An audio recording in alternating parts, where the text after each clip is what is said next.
बिस्मिल्लाहिर्रहमानिर्रहीम। अस्सलाम वालेकुम नाज़रीन, आप यूट्यूब चैनल देख रहे हैं। मैं इमरान खान हूँ। दुनिया के कई हिस्सों में आज ईद है। तमाम लोग जो ईद मना रहे हैं उन सबको ईद मुबारक। इमरान खान साहब ने आज जेल से बड़े सख्त पैगाम दिए हैं। पहले तो इमरान खान साहब की बहनों को मिलने नहीं दिया जा रहा था, सारा दिन वहां पे धक्कम पेल होती रही। हाई कोर्ट्स के ऑर्डर्स मौजूद थे, सलमान अकरम राजा साहब गए, उनको फिर भी नहीं मिलवाया गया और बड़ी सख्ती की गई पाकिस्तान तहरीक इंसाफ के कारकुनों पे। आज वहां पे टॉर्चर भी हुआ, तशद्दुद का निशाना भी बनाया गया कुछ कारकुनों को। ये होता रहता है, अभी पीटीआई के साथ हो रहा है, कल आपके साथ होगा। तो जो कुछ आप बोल रहे हैं ये आपको काटना पड़ेगा, मकाफाते अमल है। और ये जो हमारे इस वक्त मिलिट्री एस्टेब्लिशमेंट के साहिबान हैं, उन्हें लगता है कि वो हमेशा दूसरों को गंदा करेंगे, उनकी माओ बहनों को जलील करेंगे और उनको तकालीफ में मुब्तला करेंगे और ये कभी मुड़ के उन पे नहीं आएगा। ये सूद समेत आपको भी अदा करना पड़ेगा। ये जो आग आपने लगाई है ना लोगों के घरों में, ये आपके अपने मिलिट्री एस्टेब्लिशमेंट के जो करता धरता है ना, ये आप दुनिया में जहां मर्जी भाग जाएं, ये आग आपके दरवाजों तक आएगी। यहां इस जग में भी आपको जवाब देना पड़ेगा। परवेज मुशर्रफ की मौत याद है ना, किस किस्म की बीमारी उन्हें लग गई थी, किन हालात में उन्होंने अपनी जिंदगी आखिर में गुजारी। अल्लाह रब्बुल इज्जत का कानून बड़ा सख्त है और फिर जाकर अल्लाह को जवाब भी देना पड़ता है जो मासूमों के साथ किया जाए। जैसे इंसानों को पकड़ पकड़ के अमेरिका के हवाले किया गया, जिस तरीके से कत्लेआम किया गया, सारी दुनिया जानती है। तो इमरान खान साहब ने क्या कहा, जरा ये आप सुने। ये बड़ी इमरान खान साहब के बड़े स्ट्रेट फॉरवर्ड बयान आते हैं आसिम मुनीर के बारे में। वो ये कहते हैं कि इस वक्त मुल्क का जो कंट्रोल है आसिम मुनीर फर्दे वाहिद के पास है। आसिम मुनीर इतना जालिम आदमी है कि एक ज़हनी मरीज है जैसे ये इमरान खान साहब ने कहा। आसिम मुनीर को कहा कि ये बहुत जालिम आदमी है और ये एक ज़हनी मरीज की तरह है। पाकिस्तान की तारीख में जितना जुल्म आसिम मुनीर ने किया अपने दौर में, इतना किसी और डिक्टेटर ने नहीं किया।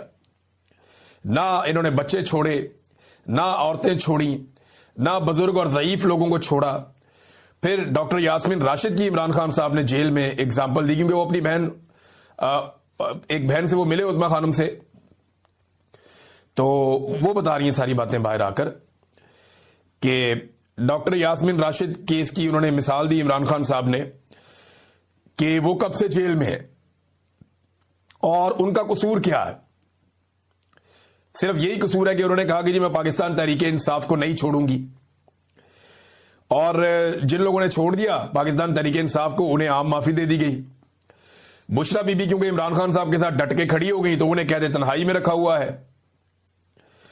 अब ये अपनी कुर्सी की खातिर कुछ भी कर गुजरेगा। ये आसिम मुनीर के बारे में इमरान खान साहब ने कहा कि आसिम मुनीर साहब अपनी कुर्सी की खातिर, वैसे कुर्सी का जो पुरानी एक आईनी मुद्दत है जो हमेशा से हमारे मुल्क में राइज है, उसके मुताबिक आसिम मुनीर साहब के 3 साल अब पूरे हो गए। ये उनका फेयरवेल का टाइम चल रहा है, बिल्कुल आखिरी चंद दिन रह गए हैं। इसके अंदर वो नॉर्मली आर्मी चीफ तमाम कोर्स में जाते हैं, इधर उधर जाके मुलाकातें करते हैं, अलविदाई मुलाकातें करके खुदा हाफिज करके वाइंड अप कर देते हैं। आर्मी चीफ नॉर्मली ये करते हैं इन दिनों में। लेकिन आसिम मुनीर साहब ऐसी कोई भी एक्टिविटी नहीं कर रहे। इसका मतलब है जाना जुना कोई नहीं उन्होंने, और वो पक्के होके बैठे हुए हैं। अब इमरान खान साहब ये कह रहे हैं कि ये सिर्फ अपनी कुर्सी की खातिर कुछ भी कर गुजरेगा। ये इस मुल्क में आसिम लॉ है। मुल्क की अखलाकियात खत्म हो गई हैं। जिस तरह सिक्योरिटी फोर्सेज आम लोगों को गोलियां मार रही हैं, जिस तरह हमारे साथ हुआ, पाकिस्तान तहरीक इंसाफ के कारकुनों को गोलियां मारी गई, जिस तरह मुरीदके में कत्लेआम हुआ, कश्मीर में जो कुछ हुआ अवाम के साथ, इसके पीछे सिर्फ एक आदमी है जो आसिम मुनीर है। यानी इमरान खान साहब का यह मानना है कि कत्ल गारतगिरी के जितने वाकयात हुए उनके पीछे आसिम मुनीर साहब है। देखिए, जनरल बाजवा ने बड़ा गंद मारा था पाकिस्तान की पॉलिटिक्स में। ख्वाजा आसिफ के बकौल जनरल बाजवा ने वो घटिया और इतनी ज्यादा सियासत की कि ख्वाजा आसिफ जैसा सियासतदान भी अपनी सारी जिंदगी में इतनी सियासत नहीं कर पाया। तो जनरल बाजवा की बड़ी घटिया सियासत थी, लेकिन गोलियां उसके दौर में नहीं चली इस तरह, बंदों का इस तरह कत्लेआम उसके दौर में नहीं हुआ। लेकिन अब इमरान खान साहब कह रहे हैं जो कत्लेआम हुए ये सारे के सारे इमरान खान साहब ने उठा के आसिम मुनीर साहब के खाते में डाले। उन्होंने कहा जी बिल्कुल इसके पीछे सिर्फ एक आदमी है जो आसिम मुनीर है। पीटीआई किसी से बातचीत नहीं करेगी। अच्छा, अब ये जो मुज़ाकरात के हवाले से ढोल पीटा जा रहा है कि मुज़ाकरात किए जाए, हुकूमत को अंगेज किया जाए, एक कदम हुकूमत आगे बढ़ जाए, पीटीआई एक कदम पीछे हट जाए, एहतजाज की सियासत खत्म कर दी जाए, ये आजकल बहुत शद्द और मत के साथ ये बयानियां इमरान इस्माइल साहब और फवाद चौधरी साहब ये ज्यादा बात कर रहे हैं। और गुज़िश्ता चंद दिनों से ये बहुत ज्यादा मुतहर्रिक भी है। इमरान इस्माइल साहब क्योंकि इतने पक्के सियासतदान नहीं है, वो इमरान खान साहब से उनके ताल्लुकात बहुत अच्छे थे, पुराने साथी थे, गवर्नर बन गए थे। लेकिन इमरान इस्माइल साहब वैसे भी कमजोर आदमी है, कच्चे आदमी है, फौरी तौर पे पैरों से निकल जाते हैं, तो वो बात भी बता देते हैं जो बात नहीं बताने वाली होती। तो इमरान इस्माइल साहब ने खुल के बता दिया कि हमारी तो एस्टेब्लिशमेंट ने मुलाकात करवाई शाह महमूद कुरैशी से और दीगर साथियों से, और वो राब्ते जो है वो मौलवी महमूद साहब के हैं, वो हमारे ये राब्ते वाब्ते करवा रहे थे। फवाद चौधरी साहब कभी ऐसी गलती या इस तरह की बात नहीं करेंगे। अब इमरान इस्माइल साहब और फवाद चौधरी साहब कह रहे हैं कि जी मुज़ाकरात करने पड़ेंगे, हुकूमत के साथ बैठकर बात करते हैं, अपोजिशन को इकट्ठा करते हैं, हुकूमत को इकट्ठा करते हैं, फिर एस्टेब्लिशमेंट के साथ मिलकर बात करते हैं। ये फवाद चौधरी साहब का फॉर्मूला है। इमरान खान साहब ने इसके ऊपर अब रिएक्शन दिया, क्योंकि वहां बात हुई ना जेल के अंदर, उन्हें बताया कि जी बाहर मुज़ाकरात के ढोल पीटे जा रहे हैं और ये कहा जा रहा है और सुहेल अफरीदी को आपसे मिलने की अभी तक इजाजत नहीं दी गई। तो इमरान खान साहब ने कहा जी कि पीटीआई किसी से कोई बात नहीं करेगी और मुज़ाकरात हमने इस जाली फार्म 47 की हुकूमत के साथ हम कैसे कर सकते हैं, इनसे बात करने का कोई फायदा नहीं है। एस्टेब्लिशमेंट ने जब भी हमारे साथ बातचीत की या कोई एंगेजमेंट हुई तो पाकिस्तान तहरीक इंसाफ पर बातचीत के दौरान जुल्म मजीद बढ़ा दिया गया, ना ही फार्म 47 ना ही एस्टेब्लिशमेंट के साथ, यानी ये जाली हुकूमत के साथ भी और एस्टेब्लिशमेंट के साथ भी पाकिस्तान तहरीक इंसाफ कोई बातचीत नहीं करेगी। इमरान खान साहब ने कैटेगोरिकली ये स्टेटमेंट दे दिया कि तहरीक की तैयारियां करो, जाके जो करना है वो भी इमरान खान साहब ने बता दिया, वो मैं आपको आगे बता देता हूं। लेकिन इमरान खान साहब ने यह वादे कर दिया कि कोई भी पाकिस्तान तहरीक इंसाफ ना तो हुकूमत के साथ बातचीत करेगी ना ही एस्टेब्लिशमेंट के साथ बातचीत करेगी। जो भी बातचीत होगी वो जो एक इत्तेहादियों का प्लेटफॉर्म बना हुआ है तहरीक तहफ़्फ़ुज़ आईन पाकिस्तान का, जहां पे अचकज़ई साहब हैं, अल्लामा राजा नासिर अब्बास साहब हैं और पीटीआई के दीगर लोग भी हैं, वो प्लेटफॉर्म अपने तौर पे बातचीत कर सकता है, एंगेजमेंट्स कर सकता है, लेकिन पाकिस्तान तहरीक इंसाफ सिर्फ उस प्लेटफॉर्म को सपोर्ट कर सकती है। डायरेक्ट किसी बातचीत का हिस्सा पाकिस्तान तहरीक इंसाफ ना तो एस्टेब्लिशमेंट के साथ बनेगी और ना ही हुकूमत के साथ किसी बातचीत का हिस्सा बनेगी। तो ये इमरान खान साहब का एक फैसला है। फिर इमरान खान साहब ने कहा कि तारीख में किसी सियासी कैदी को मेरी तरह नहीं रखा गया, मुझे कैद मंजूर है मगर आसिम मुनीर की गुलामी किसी हाल में कबूल नहीं है। कैद में मुझे मौत आ जाए मगर गुलामी किसी तरह कबूल नहीं करूंगा। अब ये इमरान खान साहब ने बड़ा कैटेगोरिकली कह दिया, क्योंकि वो ये समझते हैं कि आसिम मुनीर साहब इमरान खान साहब को सरेंडर करवा के अपने गुलाम के तौर पे बाहर लाना चाहते हैं। वैसे आसिम मुनीर साहब को इस बात का शौक है, ये मैं ज़ाती तौर पे इसलिए जानता हूं कि एक दिन आसिम मुनीर साहब ने 3 सहाफियों का नाम लिया और एक चौथे सहाफी के सामने ये कहा, अगर वो सहाफी ये सुन रहे हैं तो वो इसकी तस्दीक कर सकते हैं अगर करना चाहें तो, नहीं तो फिर आसिम मुनीर साहब की रिटायरमेंट के बाद तस्दीक कर दें, तस्दीक तो इसकी हो जानी है। आसिम मुनीर साहब मुज़ाकरात तो इमरान खान साहब कहते हैं करने चाहिए, बड़ी अच्छी बात है, लेकिन हुकूमत ये बताए कि उसके बाद इख्तियारात हैं, क्या वो इमरान खान साहब की मुलाकात भी करवा सकते हैं मुज़ाकराती टीम से? तो वो नहीं करवा सकते, उनके पास तो इख्तियारात ही नहीं है। जब उनके पास इख्तियारात नहीं है तो मुज़ाकरात क्या करवाएंगे? इसीलिए इमरान खान साहब कहते हैं जिनके पास इख्तियार है मुज़ाकरात उनसे करो, बात उनसे करो। जैसे डोनाल्ड ट्रंप ने फील्ड मार्शल को बुलाया, उनसे बात की, उन्हें पता था बाकी सारे अर्दली है, इस आदमी के पास इख्तियार है, इसको बुला लो, बात करते हैं इससे। इसी तरह इमरान खान भी यही कहता है कि भाई जिस आदमी के पास इख्तियार है, जिसके पास सारा कंट्रोल है, उसको बुलाओ, बिठाओ, उसके साथ बात करो कि भाई क्या करना है, अब मुल्क को कैसे आगे लेकर चलना है। बेड़ा गर्क हो गया हर चीज का, और बेड़ा गर्क कैसे हुआ है मैं आपको बाद में बताता हूं, ये लफ्ज आप याद रखिएगा कि बेड़ा गर्क हो गया, मैंने आपसे कहा। आगे आप ये देखें कि तहरीक इंसाफ तहरीक चलाने के लिए जो आपको ग्राउंड पे चीजें चाहिए होती हैं वो सारी मुकम्मल है। इस वक्त बदतरीन महंगाई है, खौफनाक बजट हुकूमत ने पेश किया है IMF का दिया हुआ, जिसने लोगों की कमर तोड़ दी है। अमीर आदमी के लिए आसानियां पैदा की जा रही हैं, गरीब आदमी जिनकी तादाद बहुत ज्यादा है उनके लिए मुश्किलात पैदा की जा रही हैं। पाकिस्तान तकरीबन आधे पाकिस्तानी इस वक्त गुर्बत की लकीर से नीचे चले गए हैं। किसान मुकम्मल तौर पर तबाह हो चुका है, बेरोजगारी अपने उरूज पे है, 6% वाली बेरोजगारी 22% पे पहुंच गई है। मईशत तबाही के दहाने पर खड़ी है, बल्कि तबाह हो चुकी है। बैड गवर्नेंस पाकिस्तान में अपनी जगह पे है। हुकूमत की मकबूलियत इतनी जमीन बोस हो गई है कि अब ये लैट्रिनों के ऊपर और हर चीज के ऊपर अपना नाम लिखवाते हैं, अपनी शक्ल छपवाते हैं। अपोजिशन जो है वो इस वक्त मकबूल है। इमरान खान साहब की मकबूलियत का तोती बोलता है। ये फौज ने सर्वे करवाया अली अमीन के मुताबिक, उसमें इमरान खान साहब की मकबूलियत 88% आई है। अब बस एक मोमेंटम बनाने की जरूरत है। ये सारे लोग छिड़े हुए हैं, बहुत परेशान हैं, बहुत इस हुकूमत से खाइफ हैं। इन लोगों के अंदर एक मोमेंटम बनाने की जरूरत है तहरीक का, और फिर ये तहरीक खड़ी हो जाएगी। और इस दफा तहरीक ऐसी नहीं है कि सबने जाना है इस्लामाबाद की तरफ।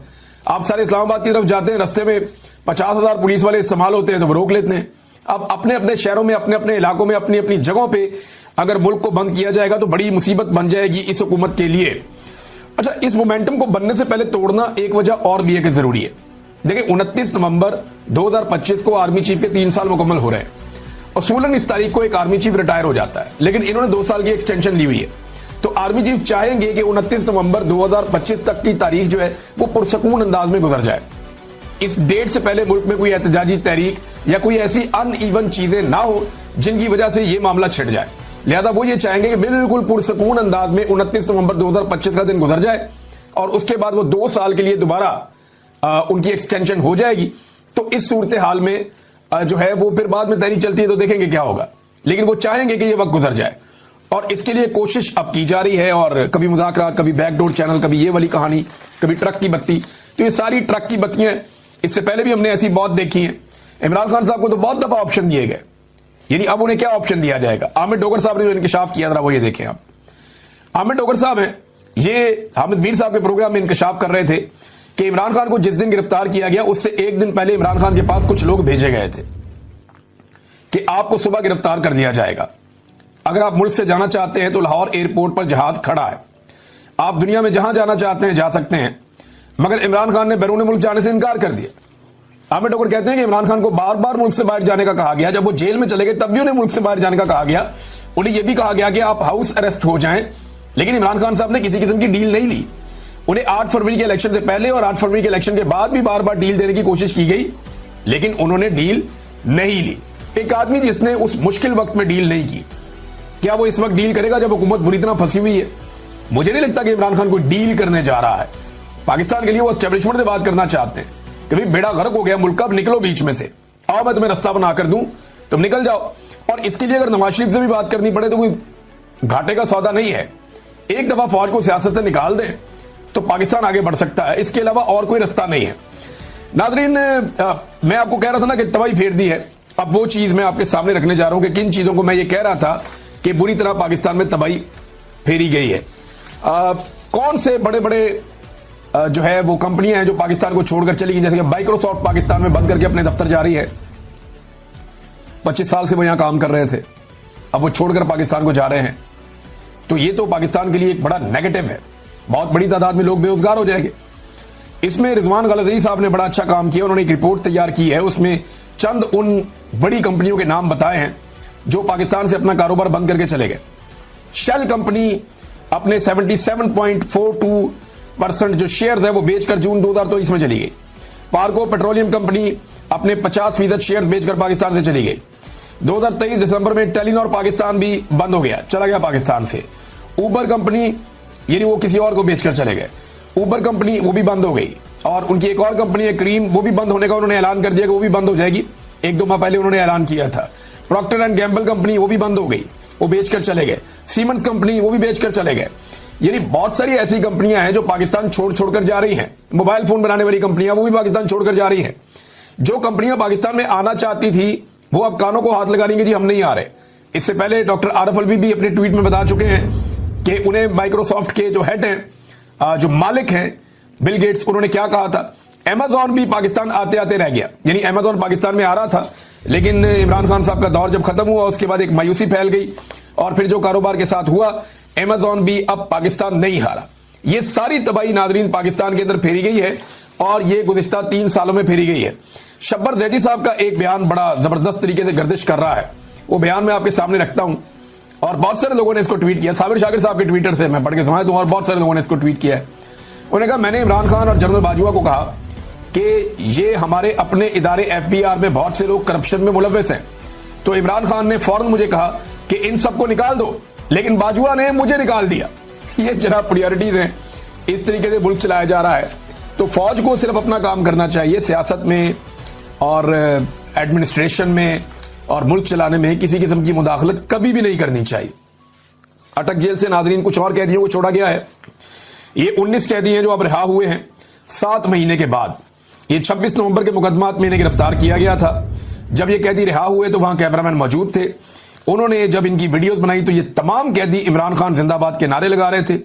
इन तमाम कैदियों ने कहा कि हम दोबारा निकलेंगे और इमरान खान को रिहा करवाएंगे। यानी जितने लोगों को इस निजाम ने गिरफ्तार किया, अब तक लगभग 20,000 से ज्यादा लोग गिरफ्तार हुए हैं ओवरऑल।